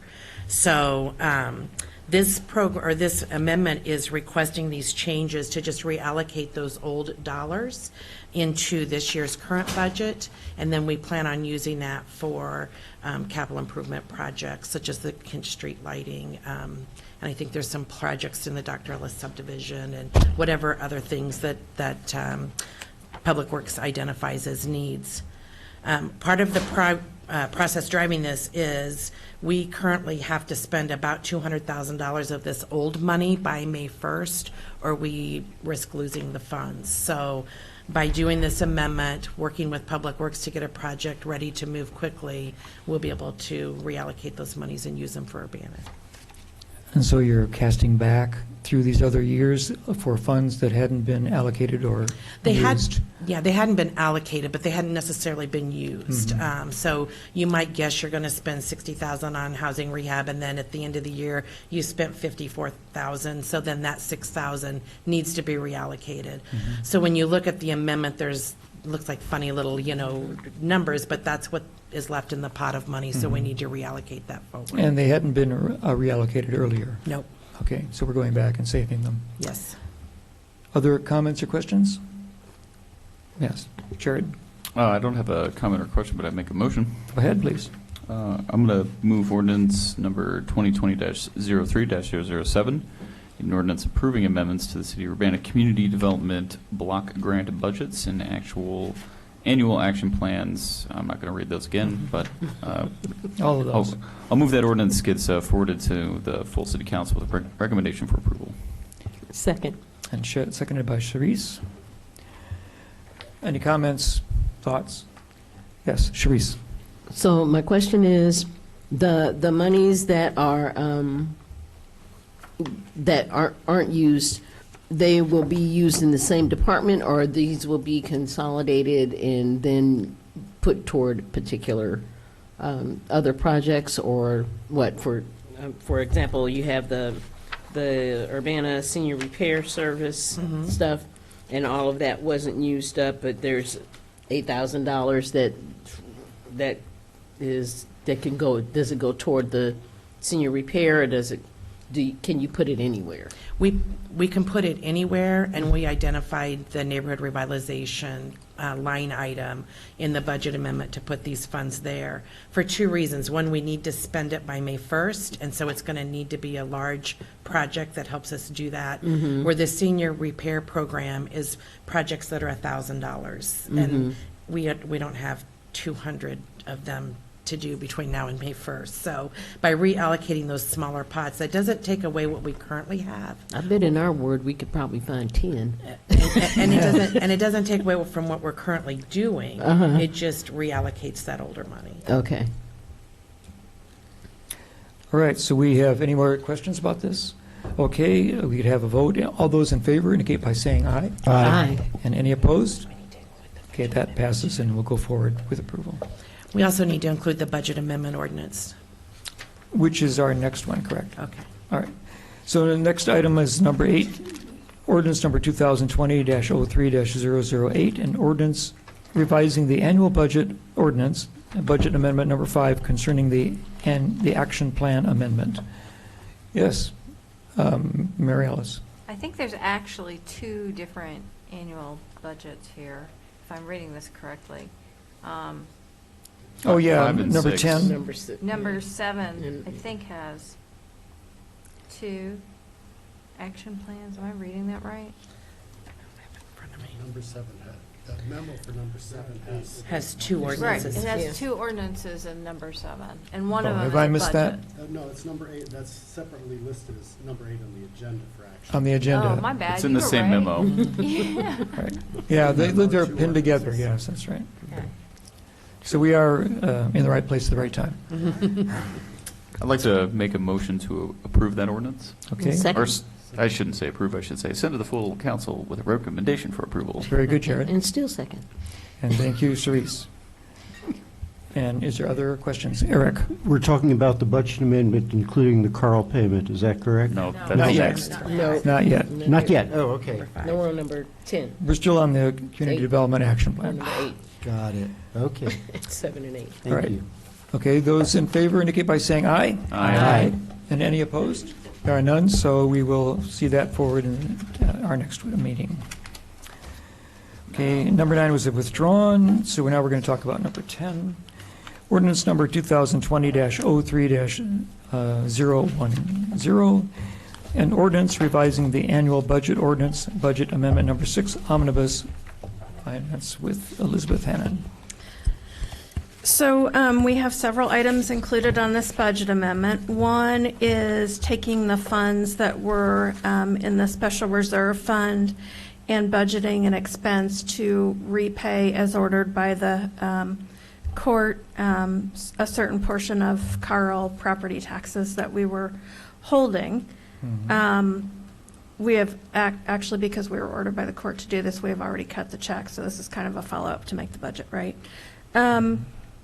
The second one relates to the new position for the comprehensive plan, and so this would establish the budget to get us through the end of the current fiscal year. That will then appear in future budgets as a one-time expense to round out that 3-year term. Also, for many years, the Illinois Law Enforcement Training Standards Board paid directly when we sent officers to the Police Training Institute for their training. They are no longer able to do that due to some financial challenges, and so we now have to budget for that. And hopefully, somewhere in the future, we will get a portion of that reimbursed back when they do have some funds. So that is an increase in the budget. And then the other item included on this budget amendment relates to overtime in the fire department. This can sometimes be difficult to predict because of our need to maintain a certain minimum staffing level on all of the pieces of fire apparatus that we operate. And we actually track overtime at a very detailed level, about 50 different categories of overtime in the fire department. So it appears that this year we're headed for about 14,500 hours of overtime, which is up substantially from the last couple of years. So again, that goes back to the need to maintain minimum staffing, and it's driven by the third vacation slot that's proving to have higher use than we anticipated when we approved the most recent labor agreement. It's also driven by use of other leave time and sick leave for both employees and for them to care for family members. And I will point out that Chief Loss is here in the room. If we want to talk about that in more detail, we can get him up here to help with that. This really, in terms of the Carl property tax repayment, I just want to mention that that doesn't have any impact on the general fund, doesn't have any impact on our more positive forecast that we've seen, because that money's been set aside in another fund for a number of years, just in the event that this occurred. Yes. Okay, questions? We'll start with Jared.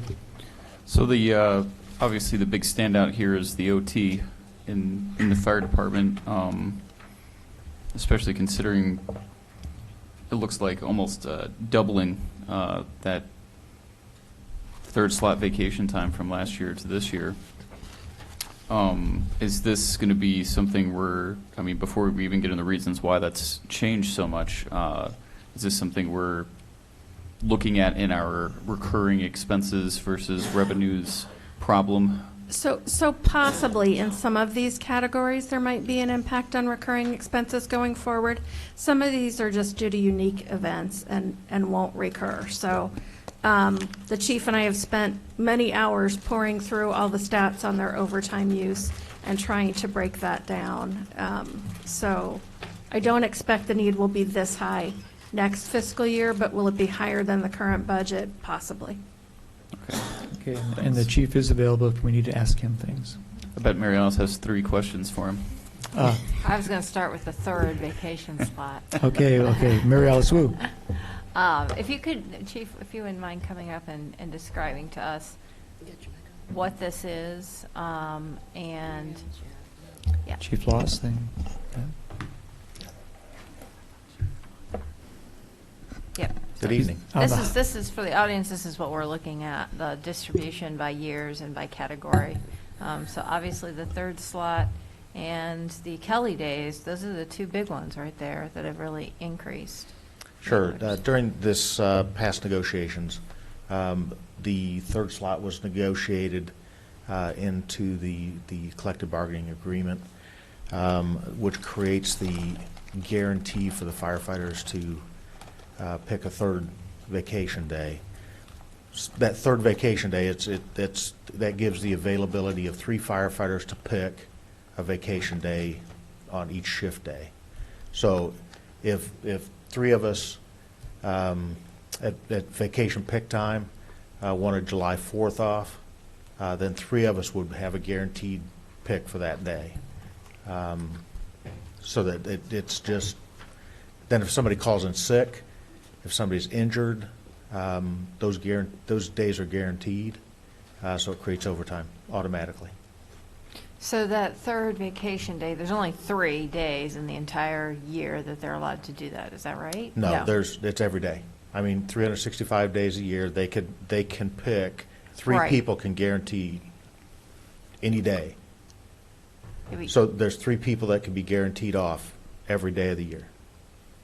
But for the individual who wants to take the day, Mhm. do they only get to use that third day 3 times during the year? No, if they, say I would have 5 vacation days to use for 2020, I have 5 opportunities to be the third pick. To be the third pick, okay. Yeah, okay. third pick. Yeah, all right. And then just so the audience understands what a Kelly Day is. Sure. Kelly Day is a reduction in the FLSA, the Fair Labor Standards Act. So it reduces the number of hours so that it brings in line with the federal legislation of the amount of hours that the firefighters work. Without that, they work 2,912 hours, and I believe, Elizabeth, they're at 2,840. Sounds right. I think they're 2,840 hours. Normal work week for 40 hours, 2,080. And if they don't get any Kelly days at all, their average work week, or the average annual hours are 2,912 hours. So why do we have such an increase here? In Kelly time? Yeah. Was there Kelly time negotiated in the CBA? Okay. No Kelly days. Okay. I'm not exactly sure. The big increase, because they have 2 Kelly days. They've had 2 Kelly days, as far as I know, for a couple of contracts. Okay, all right. So yeah, as I look at those two, those are the 2 big differences. And the others obviously are larger, but not to that extreme. Right. Are those 2 Kelly days per month? No, that's per year. Per year? Yes. So And that like reduces it's like a wild card day. Yeah, it's just it's a reduction in the hours, so they get 2 24-hour shifts off that they can schedule, and it reduces their annual hours so that the stipend or pay doesn't have to, we don't have to pay that extra check to the firefighters at the end of the year. Mm-hmm. Yes. Is that like comp time? Comp time, I don't know. It's not like comp I'm time trying at to all. understand the Kelly. Yeah. So the way that we do Kelly Days here at the City of Urbana is different than what I've seen in other places. Mhm. It really kind of functions almost like 2 additional vacation days. Okay. They Another- can schedule them. Okay. How many firefighters do we have exactly? We have 59 within the department, 52 on shift. We have 1 shift with 19, 2 with 18. So we use that with the 1 shift that has 19 to kind of backfill Mhm. for some of the injuries, illnesses, things like that, to help offset some of the overtime. And how have the calls increased this year, this fiscal year, as opposed to last fiscal year or something? Yeah, we're up probably 100 calls. Okay. I'm just trying to understand. And I will get you an annual report, I promise. We're working on the annual report now, so we'll get that for you. Okay, Bill Brown. Yeah, and just to clarify, in case people are watching at home, those aren't millions of dollars on the left side. That's hours with a decimal point and 3 zeros Yes, after it. absolutely. Okay. So the total amount for all the overtime difference was $220,000. Is that right? Yes. Okay. Thanks. Well, yes. Chair Ed. Chief, would you say, and I know this isn't maybe something we're expecting to recur, Elizabeth, perhaps we'll see reduction, an increase still in the past, but a reduction maybe from this year. Do you consider the fire department understaffed?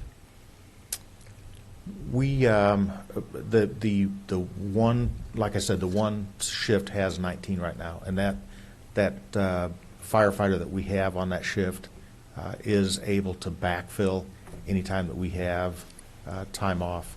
So that does help. You know, it does help to reduce. You know, if there's injury, if there's an illness, then we, long term especially, we can switch them over. One of the things that we've looked at from time to time is at what point does it make sense to round out those other 2 shifts with an additional firefighter? Because at some point when the overtime gets very large, it could be actually less expensive to add an additional firefighter to avoid the overtime. The last time we looked at that was, I want to say, at least a year ago. Okay. And it just, with the numbers that we were looking at that time, it didn't make sense. Okay. But there's also the other factor we have to consider is whether the amount of overtime is healthy. Right. Well, I mean, I see 220,000, and I'm like, well, that's 2 FTEs to me right there in the fire department. Yeah, I think the thing is that this is a very unusual year, at least when you compare it to the last 5 years. So what we need to look at it is it an anomaly and it's going to go back to a more normal level next year, or is this kind of what it's going to look like in the future, in which case it probably would make sense to increase the staffing. Okay. And Chief, are we going to see in your annual report maybe some insights into why we're seeing such an increase in calls this year over last year? I mean, 100 calls, it's a big increase. It sounds like. I don't know if statistically it is or not, but It's moderate. I mean, Okay. It really is not an exceptional amount. But yes, you will see the type of calls that we went on. A few pictures in there to kind of give you a little bit of an idea for what we did. Okay. Yep. Other comments or questions here? Eric. I guess I'm shifting to Carl. Is this payment, it's a legal question, I guess. Is this payment part of what's subject to appeal? And maybe, depending on a higher court, we might get it back, or is this just gone? The whole case now is up on appeal, so every issue in the case on appeal, including the order that the judge entered. So if the appellate court fully reverses, and let's say that's the end of the case, I assure you it won't be. It'll go to, at least there'll be a petition to the Illinois Supreme Court. And for all we know, a court could remand it back to the trial court for further proceedings of some kind. But in the event we prevail in the appellate court, and we hope we do, some good issues, and that's the end of the case, then we would get the money back because that order would be stricken that had ordered us to return to the treasurer for distribution back to Carl. Maybe it's appropriate now to say about a week ago, a little over a week ago, I sent to everybody on the council a couple of documents that pertained to tax-exempt hospitals, nonprofit hospitals, and question of appropriateness of that status. And I'm not commenting, I mean, we're in litigation, I'm not going to comment on it legally, but I will say that one of the documents was a peer-reviewed publication from a journal on economics of health, which listed profitability of hospitals in the United States, both for-profit and nonprofit, measure of profitability was what was the difference on the average for each hospital stay between what the hospital collected and the expenses the hospital incurred. And Carle Hospital, by that measure, was the 10th most profitable hospital in the United States. So that may or may not reflect, that I guess it doesn't reflect on the legal question. That's for courts and lawyers to decide, but may reflect on the question of the logic and the justice of the situation in which we find ourselves. Yes, Jared. Non-Carl related comment, just budgetary thing to either think about, not necessarily for comment, Elizabeth, but I know there's a certain illness that's on the tip of everyone's tongue these days, and the federal government has started urging local governments to make preparations, and as such, what is, generally speaking, the city's approach as far as finances are concerned to deal with something like this? I know any reaction in the community would probably be led by the health district, not by the city itself, but do we work with the regional task force to develop a plan for, financial contribution from each government body for dealing with something like that? Should we start seeing cases in Champaign-Urbana? So, I think that's still very much getting worked out, and Carol can probably comment on that better than I can. But I will point out that this is one of the reasons where we always emphasize the importance of having a healthy fund balance. Because, it might be a tornado, it might be a recession, it might be coronavirus. And so we are prepared if there is a financial impact. I know that the mayor was speaking to the Julie Pride, the head of the public health district, earlier, so she may have something to add. But as far as we are currently participating in the regional meetings around preparedness, and we, with some of the changes that we made in Public Works, we now have Scott Tess leading our continuity, obviously, in the event that isolation is part of the equation for people. How do we, which services do we prioritize, and the extent to which we could deliver services remotely. So that's very much an active conversation right now. Keep us in the loop. And Mayor. The message from Julie Pride today is things are changing by the minute. So. But we're in very close contact with the public health district. They'll be coordinating the countywide response. We're also have representation on the I guess it's a task force that John Dwyer, the emergency operations folks at the county, are putting together. And in fact, there's a meeting tomorrow with representatives from the cities, the university, and various agencies. And so we're looking at what we do internally as a city to maintain operations going forward, plus also externally what assistance the community is going to need to provide to people should they, for example, have to be isolated in a home for 2 weeks, and that sort of thing. So where this county, I think, is way ahead of many counties in the state because of the leadership of the public health district, and she's really, we're really not waiting for guidance from the federal government because it's not coming. So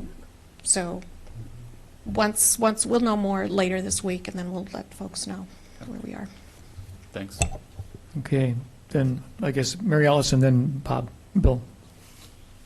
I just wanted to say that the university released a notification today that all students who were in Italy and in South Korea were immediately asked to come home. Because of the level 4 that was released by the State Department. They've also said that people who travel to a level 2 or level 3 country must self-quarantine for 14 days if they come back to the community. And as you said, things change moment by moment, because I went to get a definitive list, and it was yesterday's, and it was out of date. So the State Department has reclassified Italy and South Korea as a level 4. So just to make people aware, if you're planning spring break trips, check out what the status is before you leave and get on that. A staycation is a great idea this year. Also, a very good website to go to is the Champaign-Urbana Public Health District website. Bill Brown. Yeah, and it is kind of related to the overtime, because we don't want people needing to come in when they're sick. So if, you know, and I see your notices sometimes that you're looking for somebody to come in to cover a shift. I don't know if I'm supposed to be getting those still, but I'm getting those on my phone. What happens if you can't cover a shift? Is it possible to just close one of the stations and have the other stations covered? But it's very rare that we'll ever run short. You know, when they put out multiple notices like that, generally it's somebody that is trying to find childcare so that they can get that childcare and then get in. But it's very rare that we will ever run short. Would not shut a station down for sure. I don't want to say for sure. Hopefully, we would not get to looking that. at alternative scenarios here, so I thought I'd bring that up. Yes, hopefully we would never get to that point. We do have mutual aid agreements, so that if we ever run that short, we would implement the mutual aid agreements so that we'd have backfill. Yeah, and that would, if we shut down a station, that would affect our rating also ultimately this year, right? Absolutely. We would lose our excellent rating. That could, yes. Could, essentially. All right, so that was the omnibus amendment. Any other conversation about that? Yes, Jared? No comments, but make a motion, move ordinance number 2020-03-010, ordinance revising the annual budget ordinance, budget amendment numero 6, be forwarded to the full council with recommendation for approval. Second. Seconded by Eric Jacobson. Is there any other comment or discussion? All those in favor indicate by saying aye. Aye. Aye. Any opposed? Okay, that gives forward with the recommendation of approval. Okay, next, number 11, resolution number 2020-03-013R, a resolution approving an intergovernmental agreement between the City of Urbana and the Police Pension Fund. And we have Elizabeth again. So, working very hard tonight. So, as we've discussed before, we are in the process of moving all of the city's applications that run on the old AS400 computer away from that. One of the things that was on that computer was the payrolls for the two pension funds, both police and fire, and that work was done by an employee not in the fire department and not on her work hours. So as I discussed that with the pension board, because we were looking for a new solution to accomplish that work, we kind of came around to the idea that the most cost-effective way to do that is to move that onto our Munis system. However, one of my concerns is that we not have somebody who's not a city employee, not an employee of the finance department in our payroll system, just in terms of keeping the data secure. And so we think this is much more cost effective than, for example, hiring an outside accounting firm to do this work. And so we negotiated an agreement with the police pension board, and we expect to have the fire pension board make the same agreement with us in the future. And so if we want to proceed with this, we need council to approve the intergovernmental agreement. Okay, are there questions? Mary Alice.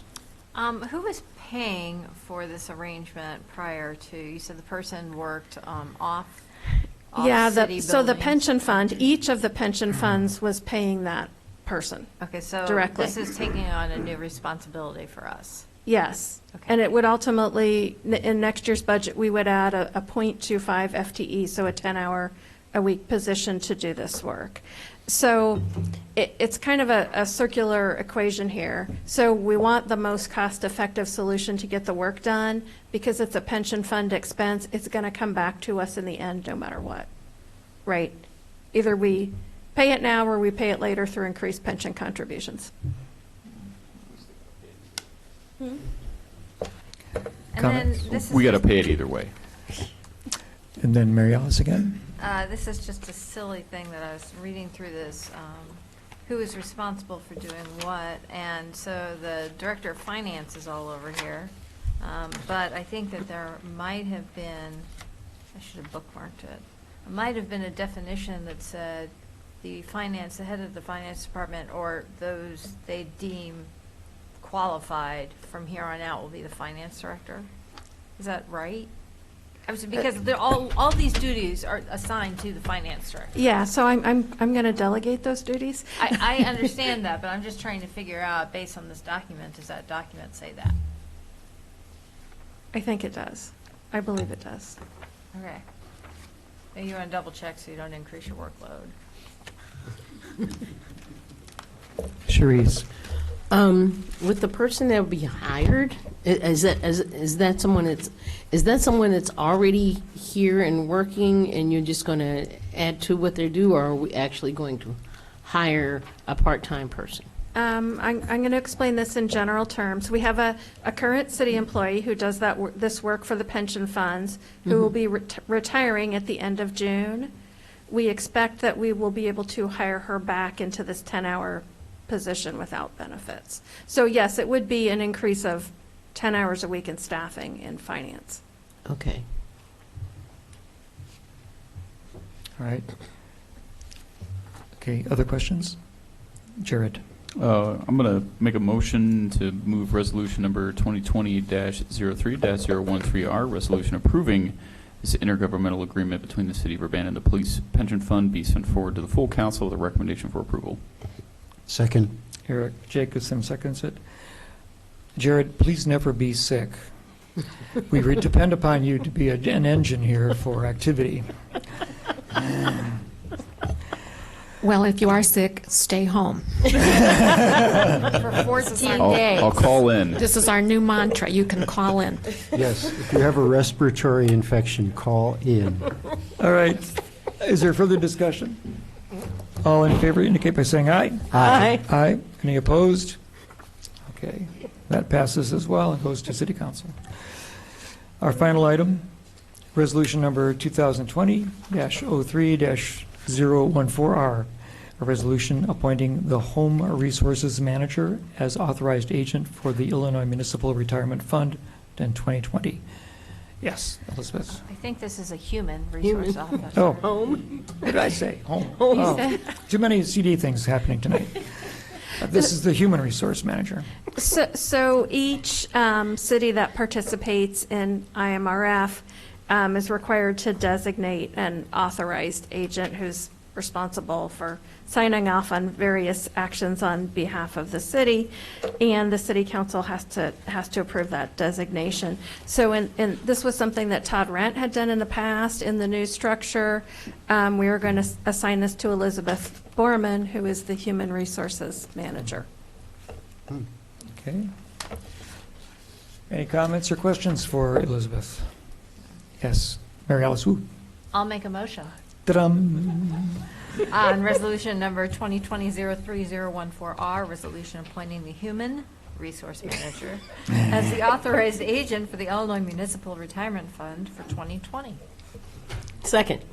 Cerise seconds it. Any further comments or questions? No. Discussion. All those in favor indicate by saying aye. Aye. Aye. Any opposed? That passes. Seeing no further, there's no other comments or announcements, I assume. Seeing no other business at this time, we adjourn. I call us adjourned.